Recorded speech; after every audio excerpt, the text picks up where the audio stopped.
लेकिन ये ऐसा व्यक्ति है, ऐसा मैंने बीजेपी का सबसे गिरा हुआ इंसानी गिरिराज सिंह है कि हमेशा देखते होंगे कि जातीय उन्माद फैलाने के चक्कर में ये व्यक्ति रहता है। झड़ीला बोली बोलना सबसे बड़ा आतंकवाद की श्रेणी में आता है।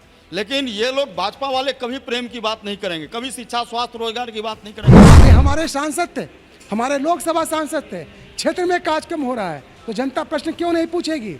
अगर अपने मैंने जो उनका राजनीति करने का जो नीति बना रखे हैं, अगर नीति को बदलेंगे नहीं तो हम लोग उनको बदल देंगे। इसको लेके हम लोग पूरे बिहार में आंदोलन खड़ा करेंगे। ये जनता का पैसा है, ये हमारा पैसा है, हमारा कमाया हुआ पैसा है जो रोज पुल पुलिया के रूप में गिर रहा है। नमस्कार, आप देख रहे हैं NBC 24 और मैं हूं आरती बाला आपके साथ। आज हम आप पार्टी की तरफ से आपको बहुत बहुत धन्यवाद देते हैं और आपको बता दें कि आज आम आदमी पार्टी की तरफ से आपात प्रेस वार्ता रखी गई है और इस आपात प्रेस वार्ता की मुख्य वजह क्या है, ये सभी चीज़ आज हम खुद आम आदमी पार्टी के संयोजक से जानेंगे कि आज उनका ये आपात वार्ता आखिर किस सिलसिले में रखा गया है। सर, 31 अगस्त को बेगूसराय में भाजपा के मंत्री और लोकसभा सांसद, माननीय लोकसभा सांसद गिरिराज सिंह के द्वारा लोकतंत्र का हनन हुआ है। उन्होंने वहाँ जनता दरबार लगाया था, जन संवाद कार्यक्रम किया था। उस कार्यक्रम में हमारे पूर्व जिला अध्यक्ष और बलिया प्रखंड के नगर परिषद के पार्षद को वहाँ आमंत्रित किया गया था। वे अपने समर्थकों के साथ, आम आदमी पार्टी कार्यकर्ताओं के साथ उन जन संवाद में शरीक थे। वहाँ जब उन्होंने बिहार में लगातार रोज़ 13 दिन में 18 पुल, 18 दिन में 13 पुल, पता नहीं 6 महीने में कितने पुल, आप ही लोग चलाते हैं समाचार। हर रोज़ जो पुल गिर रहा है और पुल गिरने से जो मजदूर का, इंजीनियर का, आम लोगों की जो मौतें हुई हैं, उससे जो अर्थ की हानि हुई है, हमारे टैक्स का पैसा, बिहार के लोगों का कमाया हुआ पैसा पुल बनता है और गिर जाता है, जो नुकसान हुआ है, इस पर वो सवाल पूछ रहे थे जन संवाद के दौरान। तो मंत्री जी गिरिराज सिंह जी नाराज़ हो गए। जब वो खपा हो गए तो उनके गुरुओं ने हमारे पूर्व जिला अध्यक्ष पर हमला कर दिया, आम आदमी पार्टी के कार्यकर्ताओं पर हमला कर दिया, जिससे हाथापाई की स्थिति हो गई। हमला हम पे हुआ और टीवी चैनल पे आके मीडिया में उन्होंने कहा कि एक मुस्लिम युवक ने हम पे जानलेवा हमला किया। देखिए कितनी गलत बात है, हर बात को हिंदू मुसलमान से जोड़ना, हर बात को भारत पाकिस्तान से जोड़ना। जब हम आज आज़ादी के 75 साल हो गए, जब हम सब दिन यही करते रहेंगे तो देश तरक्की कैसे करेगा? बहुत हुआ भाई, ये सब बंद कीजिए, काम कीजिए। प्रश्न पूछना लोकतंत्र में हमारा अधिकार है। आप मीडिया के लोग हैं, आप भी मीडिया के स्तंभ हैं, आप हमसे प्रश्न पूछते हैं, मैं जवाब देता हूँ। हमारा धर्म है, हमारा कर्तव्य है, हमें देना पड़ेगा। वे हमारे सांसद थे, हमारे लोकसभा सांसद थे, क्षेत्र में कार्यक्रम हो रहा है तो जनता प्रश्न क्यों नहीं पूछेगी? और इतना ही नहीं किया, हमारे कार्यकर्ता पर, हमारे पूर्व जिला अध्यक्ष पर उन्होंने फर्जी मुकदमा दायर किया है। कई सेक्शंस लगाए, इतने सेक्शंस लगाए उन्होंने। तो आपको क्या लगता है इसके पीछे की वजह क्या है? जिस तरह से पुल पुलिया गिर रहे हैं और उन्होंने आवाज़ उठाने की कोशिश की, बावजूद इसके उनके साथ ये जो चीज़ें हुई उसको लेकर तो आगे की कार्रवाई जो है वो की जाएगी, लेकिन आपको क्या लगता है इसके पीछे की मुख्य वजह क्या है? क्योंकि लगातार ये खबरें जो हैं वो आम हो गई हैं। देखिए, आम आदमी पार्टी की इस पर कड़ी नज़र है और हम पूरे बिहार में हम लोगों ने अपने जिला प्रभारी को, विधानसभा प्रभारी को हर स्तर पर यह निर्देश दिया है कि उनके क्षेत्र में इस तरह की घटनाएं हो रही हैं, उसकी रिपोर्ट हमें दे। और रिपोर्टें आ रही हैं, रिपोर्टें आ रही थी। इसी क्रम में बेगूसराय में भी घटना हुई थी, वहाँ के भी रिपोर्ट आई थी और प्रश्न पूछने हमारा प्रतिनिधि, हमारा पूर्व जिला अध्यक्ष, वहाँ के कार्यकर्ता मंत्री जी के पास गए थे, जिससे वो नाराज़ हो गए। ये सीधा साधी भ्रष्टाचार का मामला है, क्वालिटी कंट्रोल नहीं है बिहार सरकार का। जो उसमें सीमेंट लगा, बालू लगा, छड़ लगा, वो उत्तम क्वालिटी का नहीं था। पुल गिरने का एक मतलब है, हमारा जो टेक्नोलॉजी था वो उत्तम क्वालिटी का नहीं था, अप टू द मार्क नहीं था। नंबर 3, जो हमारे प्राधिकारी हैं, इंजीनियर हैं, एक्जीक्यूटिव इंजीनियर हैं, डिप्टी डायरेक्टर हैं, प्रिंसिपल सेक्रेटरी हैं, जो लोग भी इसके लिए अधिकृत हैं टेंडर देने के लिए और सुपरविज़न करने के लिए, वो दोषी हैं। भ्रष्टाचार का मामला है इसके पीछे, आगे जांच करेंगे तो यही आएगा। कौन नहीं जानता है कि किस तरह से बिहार में टेंडर मिलता है? इसको लेकर आगे क्या कुछ करने वाले हैं? इसको लेके हम लोग पूरे बिहार में आंदोलन खड़ा करेंगे। ये जनता का पैसा है, ये हमारा पैसा है, हमारा कमाया हुआ पैसा है जो रोज़ पुल पुलिया के रूप में गिर रहा है। हमारे घर का नौजवान, हमारा बाप, हमारी पत्नी, हमारे बहनें, हमारे मजदूर वो मौत के शिकार हो रहे हैं। न सिर्फ अर्थ की हानि है बल्कि जानहानि की हानि है। और बिहार सरकार के मंत्री, ये भाजपा नीतीश गठबंधन के मंत्री इसको दबाने पे लगे हैं। और आप ये जो चार्जशीट लगाए गए हैं इसको लेकर आगे क्या रहेगा? जी, ये हम लोग पटना उच्च न्यायालय में क्वेश्चन ला रहे हैं इस एफआईआर के खिलाफ, जो कानूनी प्रक्रिया है। हम लोग देखिए कानूनी प्रक्रिया से ही लड़ाई लड़ेंगे, गांधीवादी तरीके से जो बता के गए हैं आंदोलन का संघर्ष का तरीका है। आम आदमी पार्टी उसमें विश्वास रखती है। आप उनसे क्या उम्मीद करते हैं गिरिराज सिंह?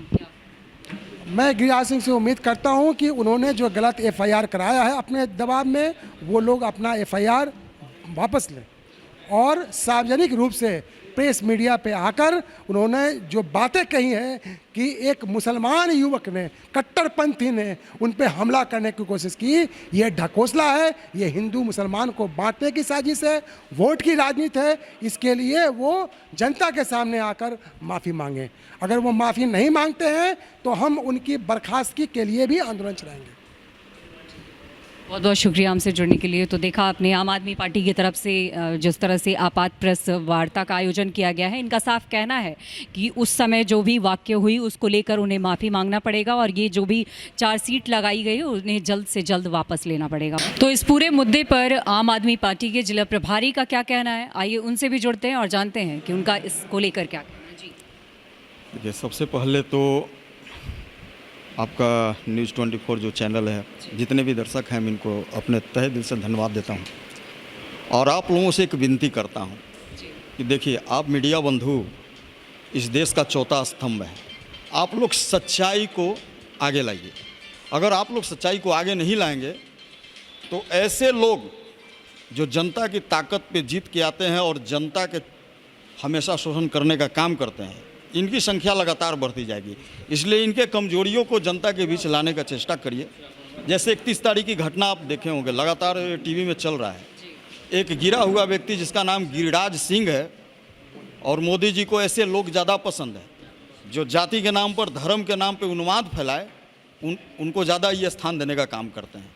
तो ऐसे लोगों पर लगाम लगाना, ये जनता, खासकर हम बेगूसराय की जनता को बोलेंगे कि आप ऐसे लोगों पर लगाम लगाइए, क्योंकि आज एक सैफी की बात नहीं है, वहाँ हजारों लाखों मने बच्चे हैं।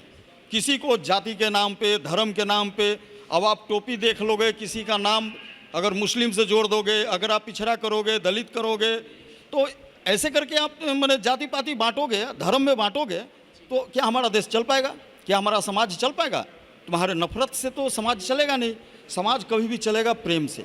लेकिन ये ऐसा व्यक्ति है, ऐसा मैंने बीजेपी का सबसे गिरा हुआ इंसानी गिरिराज सिंह है कि हमेशा देखते होंगे कि जातीय उन्माद फैलाने के चक्कर में ये व्यक्ति रहता है, लगातार जातीय दंगा कराने के चक्कर में रहता है और प्रशासन मुख्य दर्शक बनी हुई रहती है। सबसे बड़ा देशद्रोही ये है। देखिए, जहरीला बोली बोलना सबसे बड़ा आतंकवाद की श्रेणी में आता है।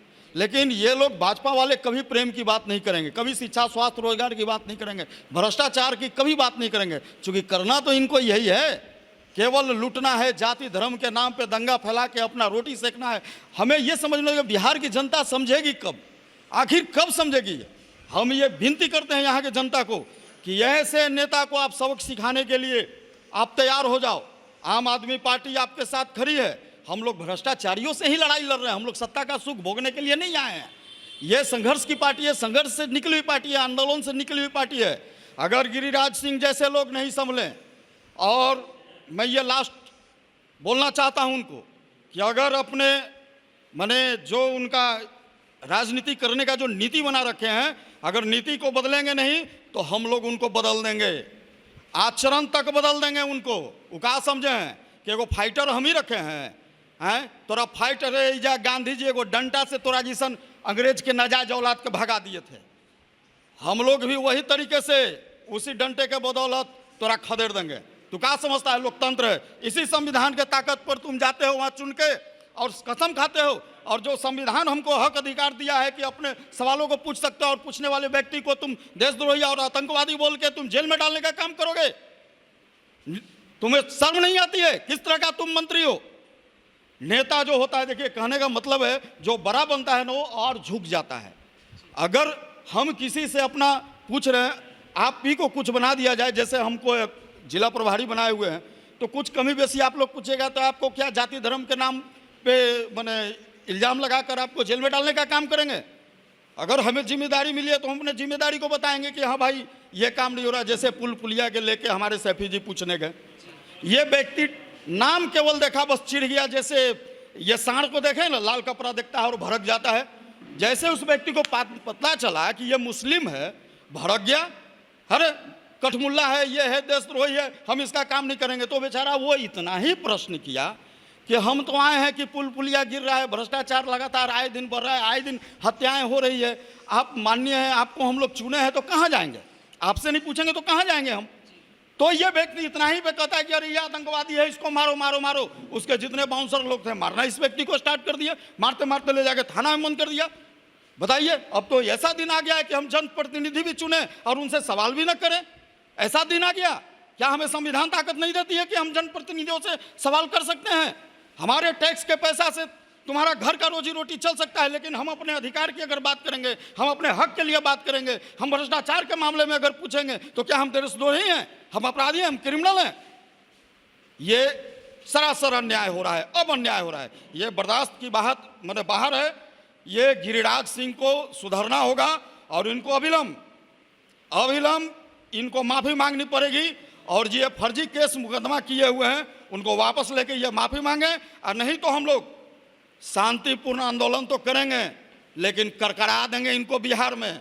इनको अभी माने ये पता नहीं है, ये जो जाति है, जाति बराबर जो रंग दे रहे हैं ना, इनका रंग यहाँ चढ़ने वाला नहीं है। गरीब का बेटा, शोषित का बेटा, दलित का बेटा अब जाग चुका है। ऐसे लोगों को सबक सिखाने के लिए हम लोग तैयार हैं, हर स्थिति में तैयार हैं। वो जैसे आएगा उससे 20 रहेंगे, 19 नहीं रहेंगे। हम कलम को भी मानते हैं और वो जो चाहता है वो जानते हैं। आम आदमी पार्टी बिहार में किस तरह का बदलाव चाहती है? बदलाव हम चाहते हैं कि ये जनता का सरकार बने, जनता जाए, अगर प्रतिनिधि चुने, मुख्यमंत्री चुने तो उनसे सवाल जवाब करे। हम लोग चाहते हैं समानता का अधिकार हो, सब लोग समान रूप से जिए, कोई यहाँ पर किसी को दबाव में न रखे। चूँकि यह देश हमारा स्वतंत्र है, एक स्वतंत्र देश के हम नागरिक हैं, हमें कोई शोषण जाति धर्म के नाम पे न करे। हम लोग बदलाव चाहते हैं, परिवर्तन चाहते हैं। थाना में जाओ, निष्पक्ष किसी के साथ फैसला हो, ब्लॉक कचहरी में जाओ, आपका बिना पैसा के काम हो, एगो रसीद कटाने जाइए, पैसा फिक्स है। अभी ये लगातार देख रहे हैं, किसी विभाग में जाइए बिना पैसा का कोई काम नहीं है। लेकिन हमारी आम आदमी पार्टी की जिस दिन सरकार आई उस दिन जनता को लगेगा हर जनता यहाँ का विधायक रहेगा, हर जनता मुख्यमंत्री रहेगा, क्योंकि जनता की सरकार जनता के हाथ में रहेगा। ऐसे दबंगों और दुराचारियों के हाथ में कतई नहीं रहेगा। हम बिहार की जनता से बराबर कहते हैं कि आप एकजुट हो, कोई जाति धर्म किसी को काम नहीं देता, वो केवल लड़ाने के सिवा कोई काम नहीं देगा, वो आपको लड़ाएगा, अपना रोजी रोटी चलाएगा। इसलिए आप अपने बच्चों की भविष्य के लिए, बिहार को आगे बढ़ाने के लिए सोचो, इस सब से हटो और भ्रष्टाचार मुक्त समाज हमारा बने, इसके लिए आम आदमी पार्टी के हाथों को मजबूत करो। तो बहुत बहुत शुक्रिया हमसे जुड़ने के लिए। और आपको बता दें कि आम आदमी पार्टी का मंतव्य बिल्कुल साफ है कि किस तरह से वो आगे प्रोटेस्ट करने वाली है, और गिरिराज सिंह से लगातार माफ़ी की मांग भी की जा रही है। अगर वो माफ़ी ले लेते हैं तो ये अच्छी बात होगी, नहीं तो आने वाले दिनों में बड़े पैमाने पर ये आंदोलन नज़र आने वाला है। तो बहुत बहुत शुक्रिया हमसे जुड़ने के लिए, तमाम जानकारी के लिए।